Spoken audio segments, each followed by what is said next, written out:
It's your host, Chedda Chaz. I'm here with another live show on Bleacher Report. It's unfortunate that I'm talking to y'all again so soon. That means the Pelicans probably didn't do well.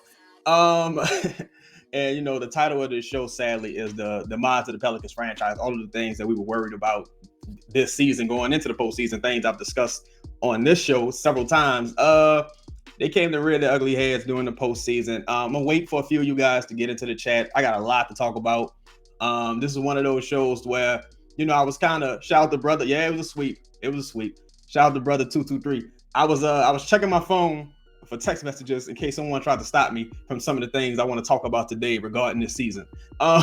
So I'm gonna give y'all a couple, seconds to kind of like get in here. You'll be able to catch the rebroadcast afterwards in case you miss it live. But it was a sweep. It was embarrassing. It was embarrassing on the national stage. Shout out to Zella. What's up with you, dog? It was I can't say it was disappointing because a lot of us already knew some of the things that were going on in the building, on the court, heading into the postseason. So some of us expected it. In fact, we had conversations the way it was like, if this team makes the postseason, it may be a bad thing because maybe they'll trick themselves into believing, the front office, will trick themselves into believing that they're better than they actually are. Last season, Griff, in the exit interview, he said, I'm glad that we didn't win 50 games and, make the playoffs and fool ourselves into thinking we're better than we actually are. And that's exactly what they did this season. Well, they won 49. You count that Kings game. Let's give them 50. Let's give them 50 with an asterisk. So many things this season. The common denominator, unfortunately, points back to Brandon Ingram. And this has been an ongoing thing during Brandon Ingram's tenure. Brandon, of course, he went down in March, I believe, with that knee injury with something, with Gary Harris. Thankfully, it was just a hyperextension. It wasn't anything more significant. I know we were all holding our breath, hoping that he would be okay. Thankfully, he was, right? And he was able to come back and close the season and close the postseason. And they're already starting to kind of like craft some excuses like, oh, Brandon had a down postseason. I think he averaged about 14 points. Had a down postseason due to his injury. He was a little slower, what have you. But let's go into the numbers here. Brandon played 64 games this season. He had 33 games with 20 or fewer points on 16 field goal attempts, which is like tied for the team league, right? He had 4 single-digit games. He hit 86 threes this season on 35%. At 35%. That's about 3.8 threes a game. Herb Jones, for comparison, made 114 threes at 41% on 3.6 attempts per game. And this is the craziest comparison here. Jordan Hawkins made 109 threes this season in 1,000 fewer minutes. 1,000 fewer minutes. That's ridiculous. That is insane. So much of the spacing, so much of the style of play, so much of the things that you see like troubles in the clutch, it all goes back to how Brandon Ingram wants to play basketball. The coaches have tried to get him to play different. They begged him, Brandon, you need to take between 6 and 8 threes a game. He just won't do it. He refuses to do it. He has his way he wants to play, and that's just what it is. And the majority of those 33 games, because Brandon only played one regular season game post his injury. So that means he had 32 games in which he scored 20 points or less this regular season. 32 games out of 64. That's awful. That's awful. That has nothing to do with his injury going into the postseason. That's like a well-crafted excuse. And I understand it because if you're David Griffin, you're not going to go out there and say, yo, this guy just had a terrible season. No, you're going to try to, hold on to what value the asset has. He's a human being, of course, but I'm saying at the tradable asset, you're going to go out there, you're going to make some excuses. You're going to say, oh, well, he was down because he was sick or he was coming back from injury, because you don't want to go into the offseason with a totally depreciated asset. See, beforehand, it was just a financial situation. Like, oh, well, Brandon's entering his the final year of his contract, so he's not going to be as valuable as a trade asset moving forward if you let him into that final year. Now it's a financial situation. It's a financial situation and it's a play situation. It's a financial situation and it's a play situation. That was probably the worst outcome possible in the postseason. And truthfully, if you look at the thumbnail, I called this show the upside down because Brandon played so bad in the postseason. I mean, y'all watch Stranger Things. He played so bad in the postseason that he went into the Earth's core so deeply. He's in the upside down now. He played so bad that you almost have to extend him now because you won't be able to give him away. You almost got to keep him now so he can recoup some value, and then you can try to move him. But the way things typically go in these situations, if you extend him and he starts to play kind of decent, you're going to say, oh, well, it's all fixed now. We should keep him. And you're never going to move on from him. Look, man, Brandon's going to be entering year 9. This was the year for him to make all NBA and get the Supermax and do all that. If the money wasn't going to be an incentive for him to change his game this year, what do you expect for him to do going into year 9, year 10, year 11, year 12? He's not an extremely fast guy. You know, he's pretty much been exposed by Luke Dort, whereas if you have a really strong, stout, physical player, you can like thwart anything Brandon Ingram wants to do offensively. You know, that first step isn't really quick enough. He looks like he kind of lost a little bit of like strength and muscle going into this season. He looked kind of thin. And I really don't know how that is supposed to get better moving forward as he begins to age a bit, because he's in his prime right now. I just don't understand how that improves here. Like, you know, I say, sure, we need to keep the value up. I know, bro, but man, I feel you 25, but it's like, bro, everybody saw that. Everybody saw what happened. Like, you know what I'm saying? Everybody saw what happened. The man was benched in the play-in. He was benched. And as bad as we think CJ McCollum played, CJ was brought back into the game. Brandon Ingram wasn't. CJ is 32 years old? CJ has like one lung. And he was brought back into the game. CJ probably played a little bit better than Brandon this postseason, especially in the final game. So it's just like, come on, man. It's tough. Another really telling thing from the exit interview, and I'll start with something Brandon Ingram said. Brandon said this season that they got by on talent alone a lot this season. And I totally agree with him. And it's something that I've been saying on this show and on a show on Boot Krewe Media, is that it's like, yo, man, Willie Green really isn't, you know, up to par. He doesn't really seem like, you know, a head coach that's really he's not a general that's being respected by the troops. I'll say that. Like, at one point this season, you had CJ McCollum. CJ McCollum and Willie Green got into it this season. CJ McCollum and Willie Green got into it this season because CJ McCollum was laughing at some of the play designs Willie Green was drawing up. And they had like a shouting match. It was like a real like thing in the building. They had like a shouting match because, you know, Willie Green isn't really thought to be like this masterful offensive talent. That's why James Borrego was brought in. So when they brought in James Borrego, Willie Green just doesn't want to listen to anything James has to say, really, right?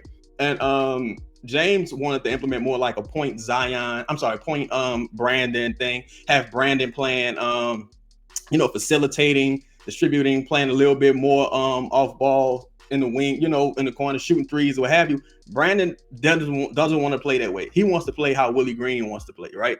So Brandon, he was like, nah, get out of here with all that. So they had to change the offense. They changed the offense to what they were doing last year. So, you know, as the season go on and they see that it's not really working and Zion is starting to kind of come into his, you know, his own, they like, all right, we got to go with point Zion now. It's time to like stop playing games. We're going with point Zion. Brandon comes back again. No point Zion. It's going to be what we did last year when Zion was out. I don't want to do point Zion. Brandon hates point Zion. He didn't want to do point Zion under Stan Van Gundy. That's why Stan Van Gundy isn't here anymore. Like, Brandon wants to be the guy. And so, of course, they acquiesced for a little while. And ironically, the first game they acquiesced was versus OKC in the regular season. And Brandon had, if I'm not mistaken, he had 12 points on 9 shot attempts. They got blown out at home by OKC. So the irony of it all is crazy, right?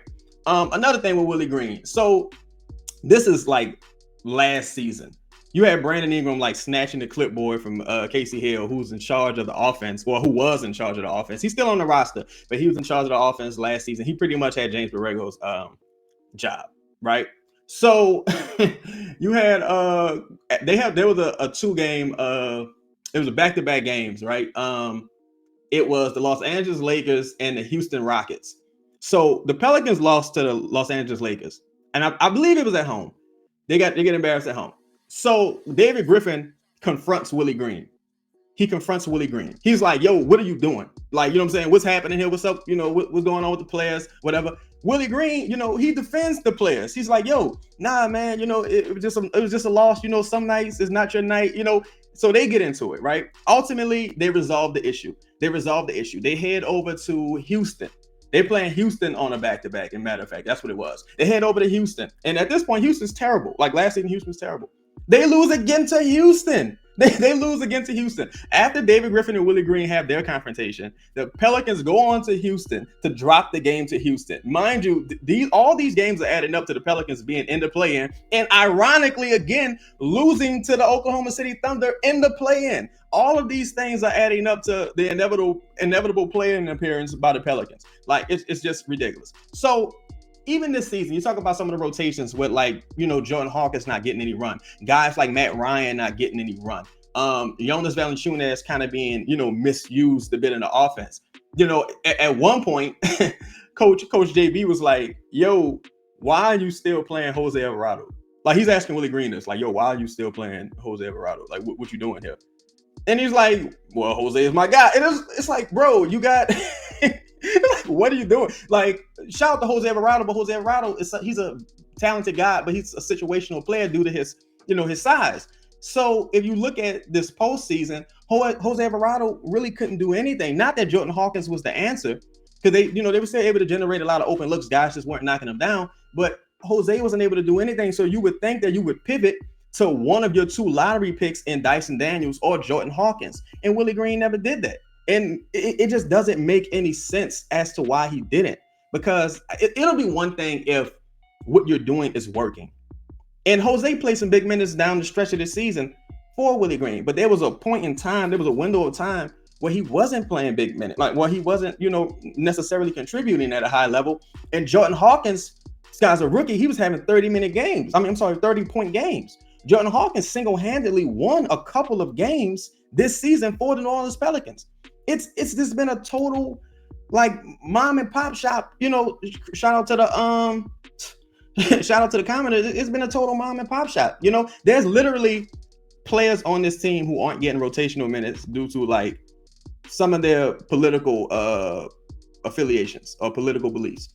It's like the Monty Williams tenure all over again. You know what I'm talking about. The thrill and excitement of March Mania is here, and DraftKings Sportsbook, one of America's top-rated sportsbook apps, is giving new customers a shot to turn $5 into $150 instantly in bonus bets with any college basketball bet. Download the DraftKings Sportsbook app and use code BOOT. New customers can bet $5 to get $150 instantly in bonus bets, only at DraftKings Sportsbook with code BOOT. The crown is yours. Gambling problem? Call 1-800-GAMBLER or visit 1-800-GAMBLER.net. In New York, call 877-8-HOPE-NY or text HOPE-NY 467-369. In Connecticut, help is available for problem gambling. Call 888-789-7777 or visit ccpg.org. Please play responsibly. On behalf of Boot Hill Casino and Resort in Kansas, 21 and over, age varies by jurisdiction. Void in Ontario. Bonus bets expire 168 hours after issuance. See dkng.com/promos for eligibility and deposit restrictions, terms, and responsible gaming resources. It's quite interesting. And if you're Brandon Ingram and you're saying that you got by on talent alone this season, that's an indictment on Willie Green. But the crazy thing is, Willie Green wouldn't be here if it wasn't for Brandon Ingram getting Stan Van Gundy fired. It's all circular. It's this a circle of toxicity. It's really crazy. It's really crazy. All right, and you move on to David Griffin's exit interview. One thing I will say about David Griffin, he is an extremely talented man when it comes to how he utilizes his words. He's very articulate. And if you were just meeting David Griffin for the first time, he would come across as a charming guy. But what he's kind of manipulative. He's been described to me as a greasy pig. He's a greasy pig, right? He knows how to kind of get out of any corner you try to put him in, right? I have been told a lot of things about David Griffin heading into this season. And the thing with David Griffin is the truth is really the last person he's spoken to. It changes that much. Heading into the season, I had been told, and we saw the trade rumors, and I believe I talked about trading for Scoot Henderson on the show right before it was announced by Shams. And David Griffin, he's just not a fan of Zion Williamson. He's not a fan of Zion Williamson, and that may have changed. That may have changed at this point, but all the signs are there. I mean, now in David Griffin's defense, it could be because he had the LeBron James experience, which, I mean, led to a championship, but he had the LeBron James experience, and he's quoted as saying he was miserable. It was not a very enjoyable experience for him. And I guess that's because, all the eyes on the product and the scrutiny and, kind of just being under a microscope and the expectations that come with having such a talented player or a star player. Zion being injured kind of gave David Griffin and Brandon and Trajan Langdon and the entire front office, it kind of gave that the organization, cover. Zion casts a big media shadow. So anything that goes wrong with the organization, they can just say, well, hey, it's because Zion's hurt. Like, even in the exit interview, it was like, oh, well, Zion, he just got hurt at the worst possible time. And it's like, okay, he got hurt at the worst possible time, but you had all season to not be in the play-in. You had all season to not be in the play-in. This team is like 0-30 when trailing going into the fourth quarter. You had all season to avoid the play-in. If you avoid the play-in, Zion has 3 or 4 days off prior to beginning whatever series you're going to be in. Let's say the Pelicans ended up the 6th seed. He would have had time off to play. Who ended up being number 3? Was it Dallas? No, I'm sorry. Number 3, Timberwolves. He would have had time off before he had to play the Timberwolves, a team that he's done very well against in a regular season. You would have had time off. All right, another thing. When Zion was drafted, Griff went out of his way to announce, like, hey, this is going to be Drew Holiday's team. This team is going to be as good as Drew Holiday is. This team's going to go as far as Drew Holiday takes us. And it's like, yo, shout out to Drew Holiday, but no one's going to mistake Drew Holiday for like the face of a franchise. It's just, that's just the truth about it. Drew Holiday, he was exceptional while he was here. He's an exceptional guy in the community. He's a great man. But, ultimately, Drew Holiday isn't a number one option on a good team.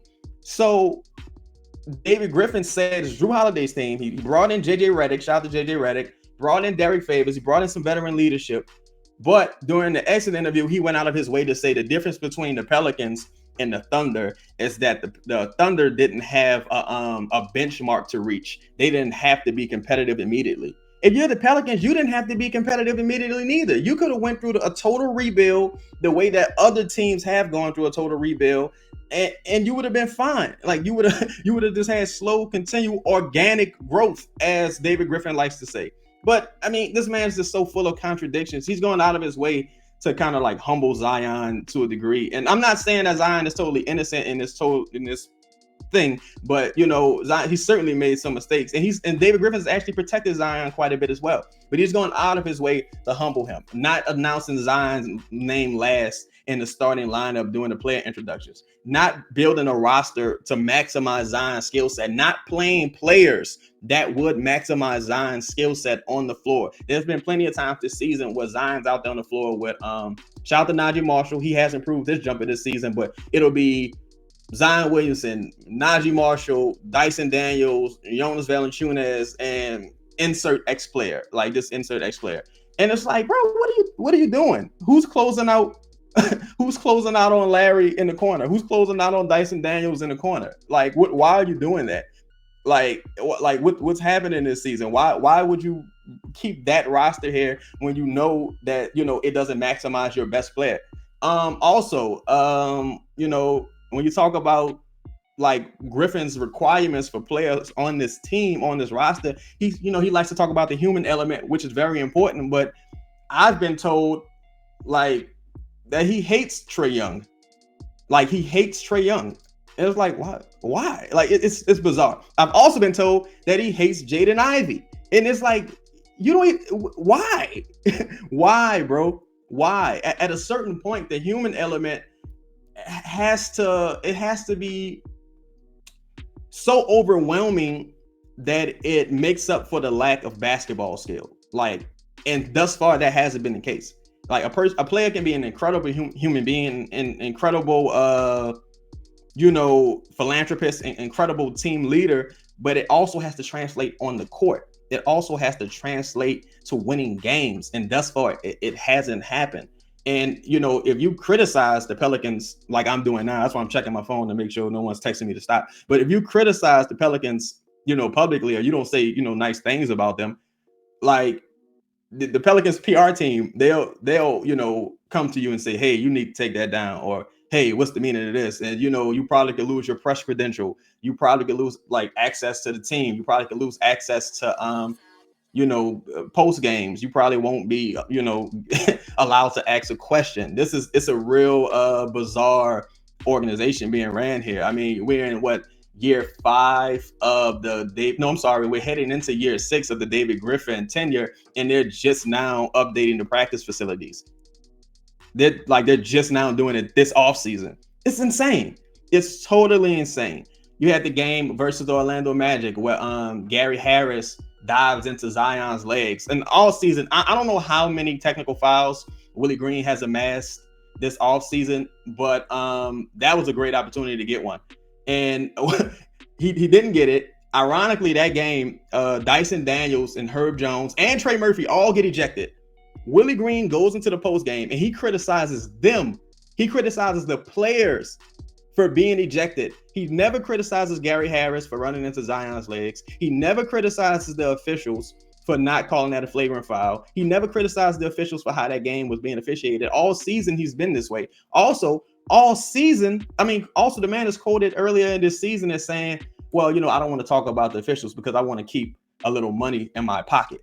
I want to keep a little bit of money in my pocket. And a lot of us thought, well, Willie Green isn't one of the highest paid coaches, so that makes a little bit of sense. But come to find out, the man had already received an extension this past offseason. So he already had the money, and no coach is paying a fine. Like that money is coming out of the the petty cash from ownership. No coach is going to be paying that fine. So Willie Green would have been fine criticizing the officials, especially what happened with Gary Harris, especially because going into the postseason, Willie Green went out of his way to say, well, we don't get the calls that we deserve. And it's like, bro, you said that 3 Zion injuries too late.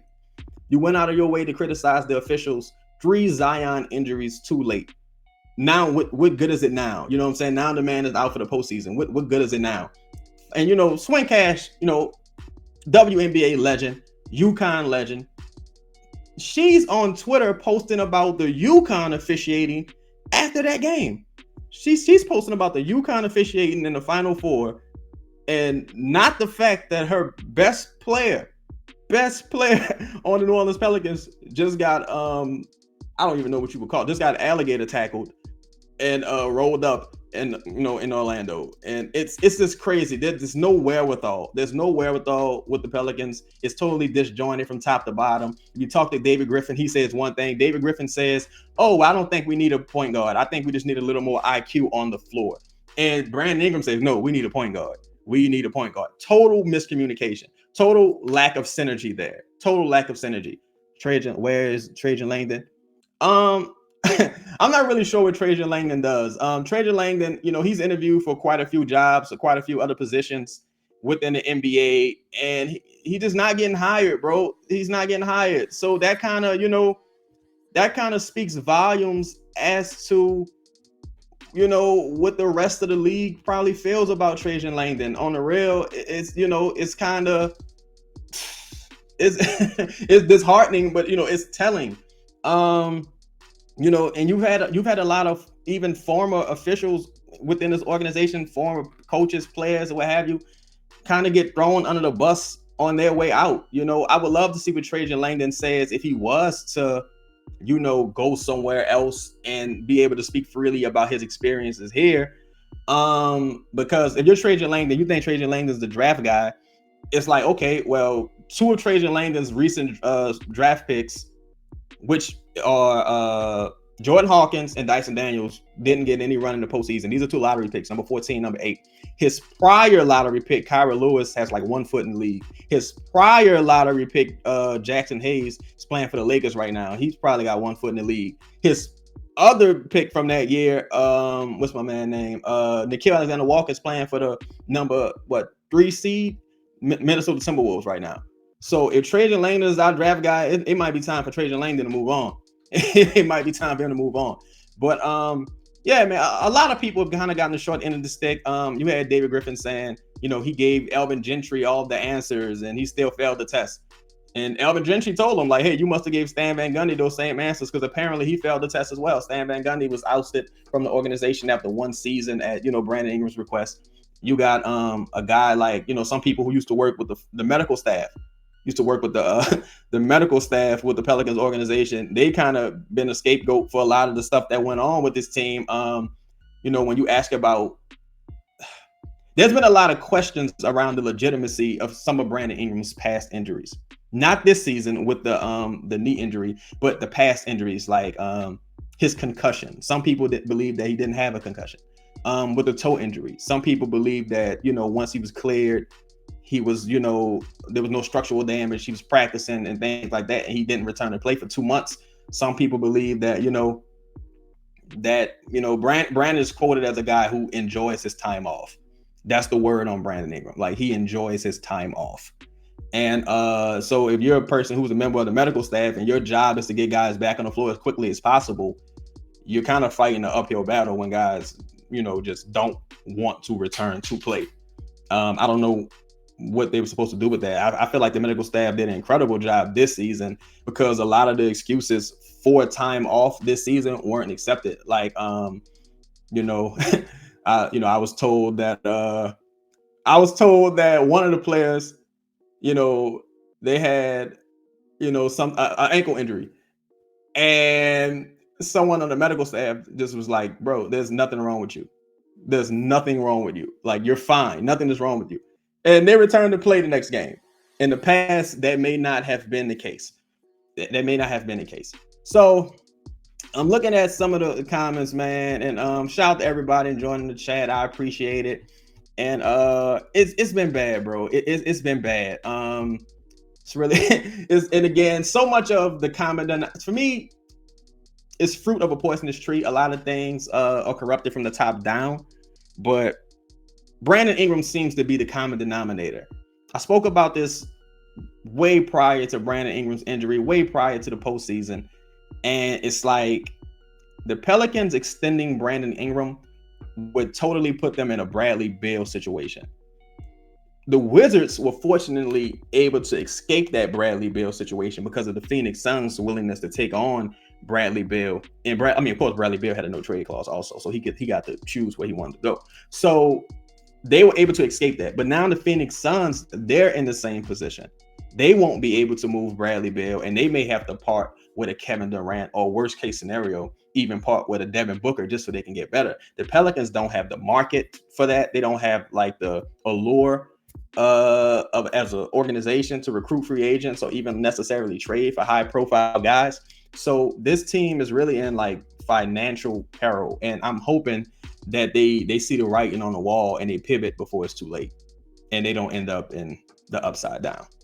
Well, it's been today's show, man. I appreciate y'all for rocking with me. Shout out to Bleacher Report. It's gonna be a long off season, man. Keep your fingers crossed. Hold your head high. We out. Peace.